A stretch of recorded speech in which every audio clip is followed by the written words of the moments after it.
Pwede bang makakita ng mga planeta gamit lang ang mga mata?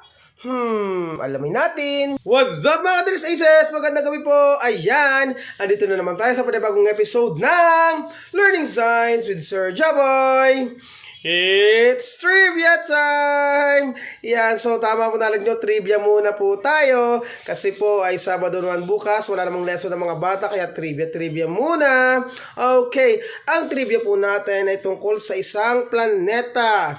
Okay, naniniwala ba kayo na pwede nating makita ang isang planeta ng solar system to our naked eye?